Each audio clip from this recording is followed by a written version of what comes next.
Hello guys, केम छो? नमस्ते। આજનો મિની વ્લોગ સ્ટાર્ટ કરીએ।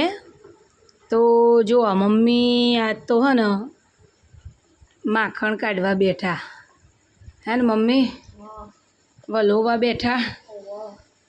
ઘરની છાશ, ઘરનું ઘી, ઘરનું માખણ અને ઘરનું દૂધ। તો જો અમે ગાયનું ઘી મમ્મી આવી રીતે બનાવો। તો ગાયનું દૂધ લાવીએ ને એને ગરમ કરીને એના ઉપરથી મલાઈ હોય ને એ ઉતારી લેવાની। અને અમે મહિનામાં 2 વાર બનાવીએ હે ને મમ્મી। 15 દિવસે આટલું બને અને બીજા 15 દિવસે આટલું બને। તો એ મલાઈને 15 દિવસ ભેગી કરી અને ફ્રીજમાં રાખવાની। અને પછી એ ફ્રીજમાં 15 દિવસ થઈ જાય એટલે બહાર કાઢી દેવાનું, એ વાસણ ભરાયું હોય। અને એમાં થોડી છાશ વેડીને 1 દિવસ બહાર રહેવા દઈએ એટલે ખાટું થઈ જાય। એટલે પછી આ રીતે વલોવાનું હે ને મમ્મી। વલોઈએ એટલે પછી આના અંદર માખણ આવા જો થોડું માખણ આવી ગયું છે। આ જુઓ થોડું બરફ નાખવાનું, આવી રીતે વલોઈએ એટલે માખણ આવે ને પછી આવી રીતે માખણ ઉપર આવે ને એટલે અંદર થોડો બરફ નાખો કે ફ્રીજનું પાણી નાખો ને થોડું, એટલે માખણ ઉપર આવી જાય ને નીચે છાશ થાય ને એ માખણને ગરમ કરો એટલે એનું ઘી બની જાય ને મમ્મી। તો જો ભાઈ આ ચોખ્ખું ઘી અમે વલોણાનું જ ઘી ખાઈએ છીએ, ઘરનું જ ખાવાનું। અમે બહારનું ક્યારેય ઘી નહીં ખાતા, ઘરનું જ ઘી આવી રીતે મમ્મી બનાવો અને એ ખાઈ જવાનું હે ને મમ્મી। વધાય નહીં ના, મહિનો થઈ જાય એટલે પાછું બીજું બની જાય એટલે અમારે ખવાય એટલું 3-4 જણને થઈ જાય હે ને મમ્મી। એટલે અમારી મમ્મી આવી રીતે ઘરે ઘી બનાવે છે। અને ગાયનું ઘી હોય છે, અમે ગાયનું જ દૂધ ખાઈએ, ભેંસનું નહીં ખાતા। એટલે ગાયના ઘીની મલાઈ થાય એને આવી રીતે વલોઈને એનું ઘી બનાવી દઈએ અને અમે ઘરે જ ખાઈએ છીએ। એટલે અમે ગામડામાં રહીએ ને એટલે અમને આટલો ફાયદો કે ભાઈ ઘરનું ચોખ્ખું ઘી ખાવા મળે હે ને મમ્મી।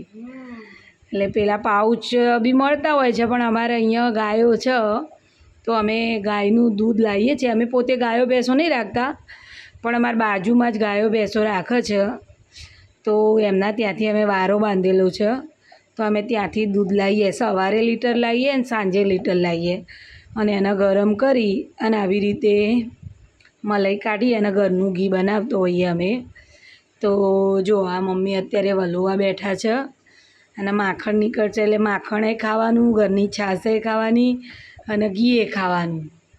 તો જો આ મમ્મી અમારે તો વલોવા બેઠા અને અહીંયા જો મિષ્કાનો હું હિંચકો નાખું છું અને પ્રાંસી અને એના પપ્પા 2 ગામમાં ગયા છે અને હું ને મમ્મી એકલા છીએ। તો મેં કીધું લાવો માખણનો વિડીયો બનાવીએ। જો ભાઈ મમ્મી માખણ વિશે કોઈ કહેશો?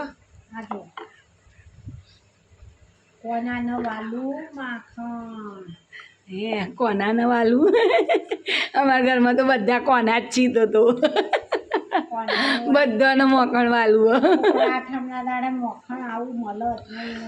તો પછી ખાવા કોને બોલાવશો?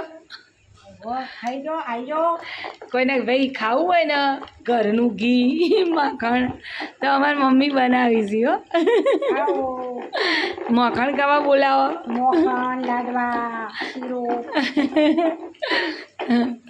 તો મમ્મી લાડવા બનાવતા હતા, વેફર બનાવતા હતા, કોપરેલ બનાવતા હતા અને હવે માખણ બનાવો મમ્મી।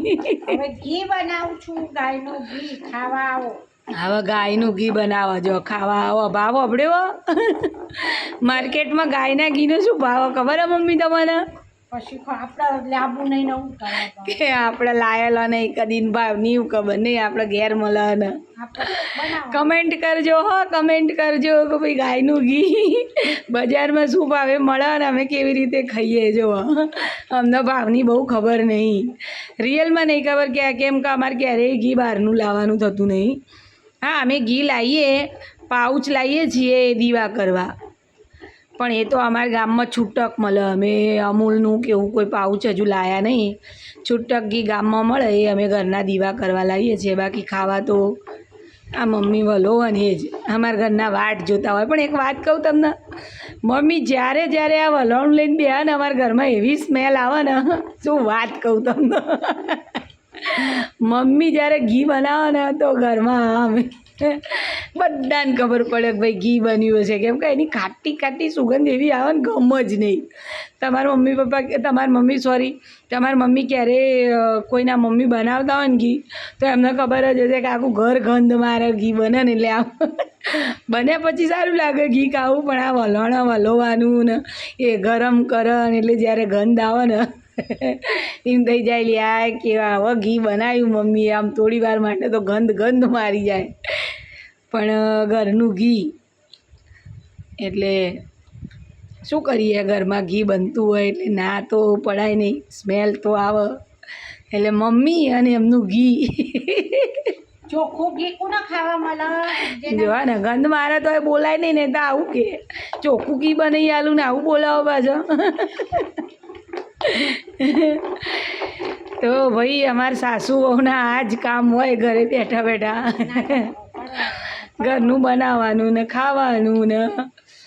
તો ચલો ભાઈ, માખણ બની ગયું છે, હવે મમ્મી માખણ ઉતારશે અને અમે ખાઈશું. ત્યાં તો પછી મળીએ નવા બ્લોગમાં, ત્યાં સુધી બાય બાય, જય શ્રી કૃષ્ણ. અને હા મમ્મી શું કરવાનું?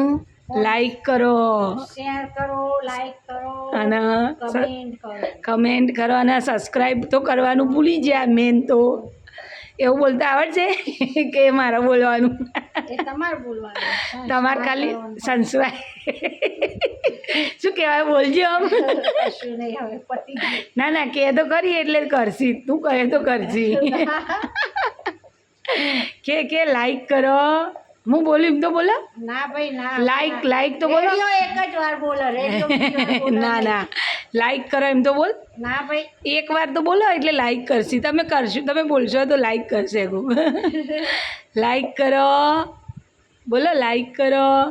ના ભાઈ હવે પતી ગયું. અલ્યા તો મમ્મી તો ભાઈ બહુ કહે ને તો માખણ નહીં આ લઈને કતરે આ દે. તો મળીએ ફરીથી નવા બ્લોગમાં, ત્યાં સુધી મમ્મી જય શ્રી કૃષ્ણ કહી દો. જય શ્રી કૃષ્ણ તો આવડશે ને? જય માતાજી, જય શ્રી કૃષ્ણ, જય ગુરુદેવ. જય માતાજી, જય શ્રી કૃષ્ણ અને જય ગુરુદેવ મમ્મી તરફથી. તો મળીએ નવા બ્લોગમાં, ત્યાં સુધી બાય બાય.